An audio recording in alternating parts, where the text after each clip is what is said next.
আপনার ইরাকে এরকম বিভিন্ন জায়গায় কিছু ইসলামী দল আছে। আপনার মিশরে তাকান, কিছু ইসলামী দল আছে যারা তাদের জীবনগুলো চলে যায়, এরপরে এক চুল এক সুতা তাদের জমাতে পারে না। বলেন সুবহানাল্লাহ। আমরা ওই প্রেক্ষাপট বা ওই ধরনের পরিবেশ বা ওই ধরনের সিচুয়েশন আমাদের সামনে আসে নেই, বা আমাদেরকে ওই পরিস্থিতিতে পড়তে হয় নাই, এই জন্য আমরা বুঝতে পারি না। আমরা তো অনেক ভালো আছি, কিন্তু মুসলমান হিসেবে যে আসলে আমরা আল্লাহ রাসূলের উম্মত যে দাবি করার ন্যূনতম যোগ্যতা আমাদের নাই। কারণ আমরা আল্লাহ রাসূলের অনুসরণ করতে পারি না, কারণ আমরা এমন একটা সিস্টেমের মধ্যে পড়ে গেছি যেখানে শয়তানি শক্তি আমাদের রক্তের শিরায় শিরায় প্রবেশ করে গেছে। আমরা এটা থেকে বের হতে পারতেছি না। আপনি কেন? আমারও রক্ষা নাই, আমিও পারতেছি না। আজ আমাদের মধ্যে সুদ নামক এক কঠিন ভাইরাস হয়ে গেছে, যার সর্বনিম্ন পাপের নাম আপন মায়ের সাথে জেনা করা, মানে সহবাস করা, মাইন্ডে নিয়ে না। আজ আমরা এমন একটা সিস্টেমের মধ্যে পড়ে গেছি। আল্লাহ রাসূল মুহাম্মদ সাল্লাল্লাহু আলাইহি ওয়াসাল্লাম আল্লাহ বলেছেন যাকাত দাও, শয়তান বলেছেন যে যাকাত বাদ দাও, শয়তান সুদ চালু করো। সুদ চালু হয়ে গেছে, আল্লাহর কথার ওইদিকে বাদ করে গেছে। বুঝেন? আল্লাহ বলেছেন সালাত আদায় করো, আর শয়তান বলেছেন সালাত আদায় করো না। সালাত এদিকে আউট হয়ে গেছে, সালাত আদায় করতেছি না, এই সংখ্যা 95%। এখানে আল্লাহ এবং আল্লাহ রাসূলের কথা একদিকে বাদ করে গেছে। আল্লাহ বলতেছে সৎ কাজ করো, শয়তান বলতেছে না অসৎ কাজ করো। শয়তানের কথাটা বাস্তবায়ন হয়েছে, আমরা অসৎ কাজের মধ্যে ডুবে গেছি সিস্টেমের কারণে। এখানে দায়ী কিন্তু সিস্টেম। আর আল্লাহর কথা সৎ কাজ করো সেটা বাতিল হয়ে গেছে। এই জাতীয় অনেক বিষয় আছে যেগুলোর মধ্যে আমরা আজ মানে এমন ভাবে ঢুকে গেছি যেখান থেকে আর বের হওয়ার পথ পাচ্ছি না। হ্যাঁ, আল্লাহ যদি কোনোদিন সুযোগ করে দেয়, আল্লাহ যদি কোনোদিন সুযোগ দান করে, বা আল্লাহ যদি কোনো ভালো শাসক বা ইসলামিক কোনো স্টেজ কায়েম করায়, তাহলে কোনোদিন পরিবর্তন হতে পারে, এছাড়া সম্ভব নয়। আর বাতিল শক্তি কোনোদিন চায় না যে ইসলামী রাজত্বগুলো কায়েম হোক বা খেলাফাগুলা প্রতিষ্ঠা হোক। কারণ বাতিল শক্তি জানে যখনই ইসলাম প্রতিষ্ঠিত হবে তখন তাদের জন্য আতঙ্ক। গোটা বিশ্বে বা মধ্যপ্রাচ্যে যেমন ইসরায়েল সমস্ত মুসলিমের জন্য আতঙ্ক, এরকম এই পার্শ্ববর্তী যে মুসলিম দেশগুলো আছে এগুলির জন্য আতঙ্ক হচ্ছে মুশরিকরা। যেমন ভারত, ইন্ডিয়া হচ্ছে আমাদের জন্য ভয়ঙ্কর একটা দেশ, কিন্তু আমাদের মেমোরিতে এগুলো নাই, আমরা জানি না। মুশরিক এমন একটা জাতি কখনো চাইবে না যে এখানে ইসলাম প্রতিষ্ঠা হোক। এ পর্যন্ত যেটা হতেও দেওয়া হয়নি, এ পর্যন্ত যেটা হতেও দেওয়া হয়নি। তারা বিভিন্ন কৌশলে বিভিন্ন ভাবে এটাকে তারা দমন করেছে।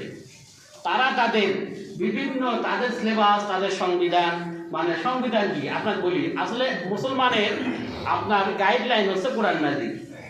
বুঝলেন? ইসলামটা পরিপূর্ণ, ইসলামটা হচ্ছে পরিপূর্ণ একটা ধর্ম। আপনি সেখানে সবকিছু পাবেন। এখানে তো বাইরে ভাগ করা কারো বুদ্ধির প্রয়োজন নাই, আছে নাকি? নাই, আপনারা জানেন না। তাই ইসলাম এবং আল্লাহ রাসূল মুহাম্মদ সাল্লাল্লাহু আলাইহি ওয়াসাল্লাম এমন একজন মানুষ যে উনি একটা টয়লেটে গেছেন, এর আগে বলছি যে উনি একটা টয়লেটে গেছেন, সেই পদ্ধতিটাও আপনার বলেছেন। উনি স্ত্রীর কাছে শুয়েছেন, মানে সহবাস করেছেন, সেই পদ্ধতিটাও আপনার বলেছেন। উনি ঘুমায়েছেন, যেখানে এই যে আপনার ঘুম মানে সুন্নাহ বলা হয় তাকে, উনি শুয়ে আছেন বা শুবেন কিভাবে, এই পদ্ধতিও আপনাকে বলে গেছেন। উনি রাস্তা দিয়ে হাঁটবেন, কিভাবে হাঁটবেন, মাথা উঁচা করে না সাবো করে, মানে চতুর্দিকে দেখে, সেই পদ্ধতিও আপনাকে বলে গেছে।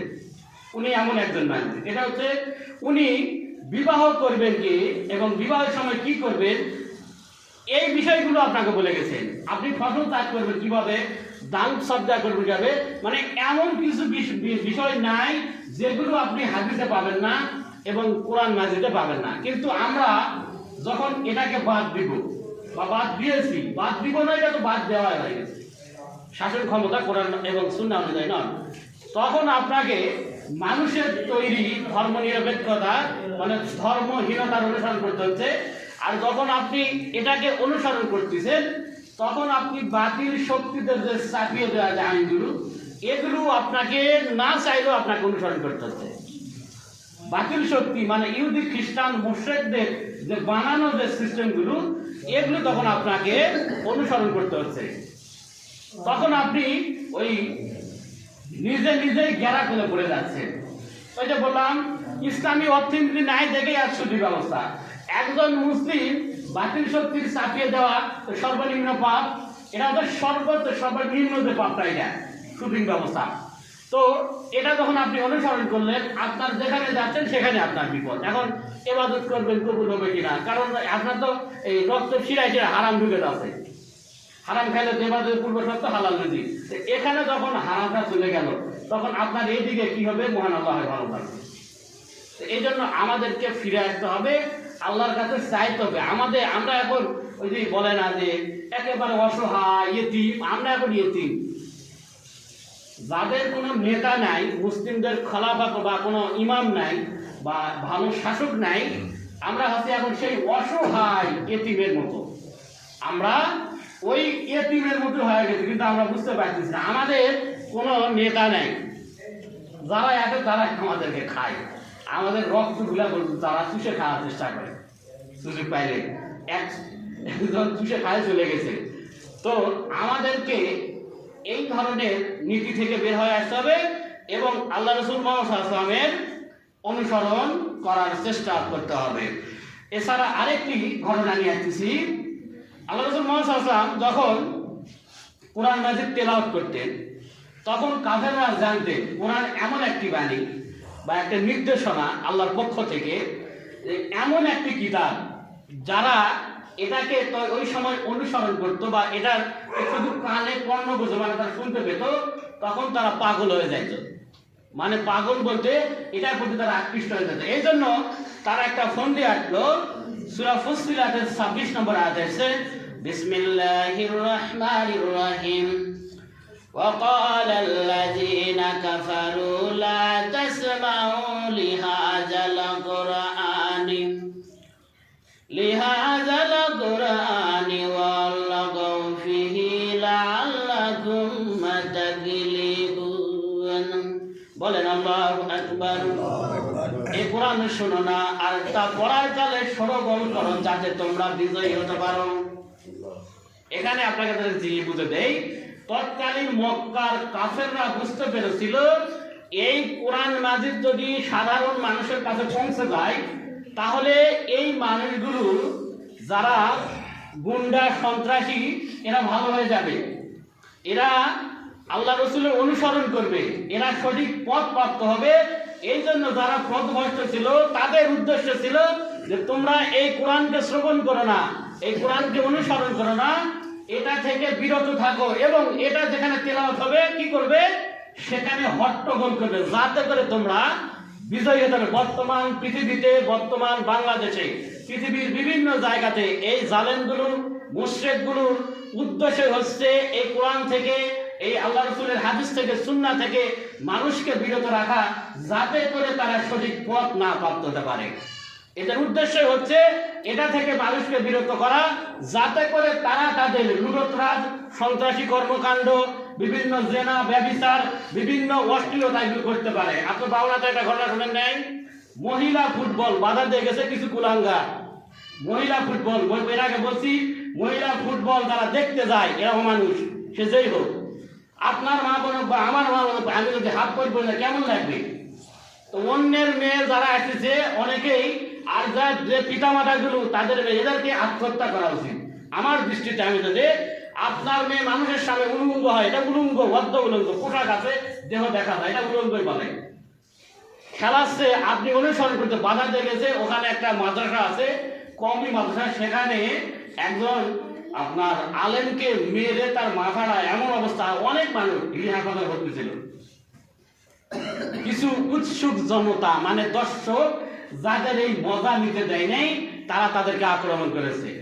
এরা শুধু বলেছিল এরা বন্ধ করা হোক, কিন্তু যখন এদেরকে আক্রমণ করা হয়েছে তখন তারা গিয়ে আপনার ওই যে এগুলোতে তারা বাধা দিয়েছে। দিন আপনার ডেকোরেশন যা আছে সবগুলো উল্টাপাল্টা করা হয়েছে। এরা শুধু বলেছিল যে না, এই ধরনের অসুবিধা পুরো বাংলাদেশে এই অসুবিধা করা হচ্ছে।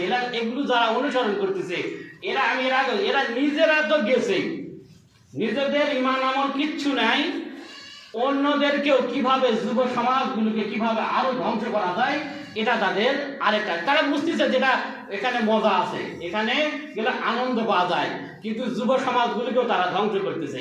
আপনি ওই ধরনের নেতার অনুসরণ করবেন না যে নেতা বলে যে চল এই ধর টাকা দিয়ে এক বোতল মাল খায়। আপনি ওই নেতার অনুসরণ করবেন না যে নেতা বলে যে দুইটা লেডিস দেওয়া আছে, তোর আর যা বন্ধু আছে এদেরকে নিয়ে যায় ভোগ কর। এই ধরনের নেতারা আর সে নিজে জাহান্নামী, সে আপনাকেও জাহান্নামের পথে পরিচালিত করতেছে। তো আল্লাহ আমাদেরকে বোঝার তৌফিক দান করুক এ জাতীয় নেতার কাছ থেকে আমাদেরকে। আরেকটা বিষয় যে প্রত্যেকটা মানুষের মধ্যে একটা গুণ আছে, সেটা হচ্ছে আমার মধ্যেও আছে, কোনো কিছু বিষয় না যে একটা বিষয় যে শুনছি এটা যাচাই না করে মানুষের সামনে প্রকাশ করা। কোন বিষয় আপনার কোরআনেও একটা বিষয় আছে যে বিষয়টা সত্য কিনা এটা আপনাকে যাচাই করতে হবে। যার নামে বিষয়টা এটা ক্লিয়ার হতে হবে। এটা ক্লিয়ার যদি না করা হয় বা না করে অযথা এটা করে, যে ব্যক্তি অযথা এরকম অনুমানের ভিত্তিতে কোনো কাজ করে বা মানুষের সমালোচনা করে, প্রথম পাপ হচ্ছে এ ব্যক্তি তার মৃত ভাই, এখন ভাই মারা যায় না, ইনজাপন মৃত ভাই মাকে ভগ্ন করে, এই পাপটা তার আমলনামায় লেখা হয়। বলেন নাউজুবিল্লাহ। এই পাপটা তার আমলনামায় লেখা হয়। এরপরে এই বিষয়ে একটা হাদিস আছে যে আল্লাহ রাসূল মুহাম্মদ সাল্লাল্লাহু আলাইহি ওয়াসাল্লামের সময় একজন ব্যক্তি ছিল কাফের, যে ব্যক্তি আল্লাহ রাসূল মুহাম্মদ সাল্লাল্লাহু আলাইহি ওয়াসাল্লামকে বিভিন্নভাবে গালিগালাজ করত, অযথা প্রশ্ন করত। কাফেরদের মধ্যে একজন চরম ধৃষ্টতা, একজন পাপী শ্রেণীর লোক। তো এই ব্যক্তি বিভিন্ন প্রশ্ন করত। শেষ পর্যন্ত এই ব্যক্তির তার জন্ম পরিচয় জানিয়ে দেওয়া হয়েছিল। এই ব্যক্তি ছিল, এই আয়াতটি নাযিল হয়েছিল আপনার সম্ভবত, যাই হোক, কোরআন মাজিদের একটি সূরা থেকে আয়াতটি এসেছে, যে বলা হচ্ছে যে ব্যক্তি অন্যের সমালোচনা করে, অন্যের দোষ তালা করে ওঠরে, ততপরি কুখ্যাত জারুর সন্তান। এদেরকে মানে হাদিসের ভাষায় জারুর সন্তান বলতে এদেরকে এইভাবে বোঝানো হয়েছে যে এরা হচ্ছে অবৈধ, এদের চাল চলন অবৈধ, এদের ব্যবসা বাণিজ্য অবৈধ, এরা হচ্ছে অবৈধ মাল, যার কারণে নিজে অবৈধ হওয়ার কারণে অন্যের কিভাবে ক্ষতি করবে এই ধরনের কার্যক্রম তারা তাদের চালিয়ে দিয়ে থাকে। আমার কাছে একটা কারগুজারি আছে, কালকেরই আমার এক বন্ধু আছে আপনার ওই যে মুয়ারাপাড়া চণ্ডীপুরে।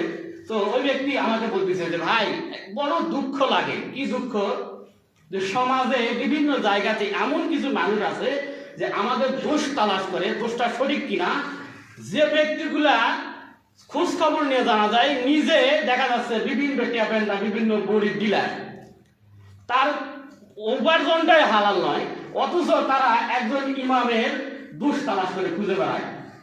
বড় আফসোস লাগে যে আসলে এই ধরনের মানুষ কিভাবে এই ধরনের কাজগুলি করতে পারে, কিন্তু আফসোস লাগে, কিন্তু আমাদের কিছু করার নাই, আমাদের হাত পাও তো বান্দা। আল্লাহ আমাদেরকে বোঝার তৌফিক দান করুক, বিভিন্ন বিষয় থেকে নিজেদেরকে শিক্ষা অর্জন করার তৌফিক দান করুক, এবং কোরআন এবং সুন্নাহ পুঙ্খানুপুঙ্খানু অনুসরণ করে আমাদেরকে দুনিয়াবি কল্যাণ অর্জন করে এবং আখিরাতের কল্যাণ হাসিল করার তৌফিক দান করেন। আল্লাহুম্মা আমিন। ওয়া আখিরু দাওয়ানা আনিল হামদুলিল্লাহি রাব্বিল আলামিন।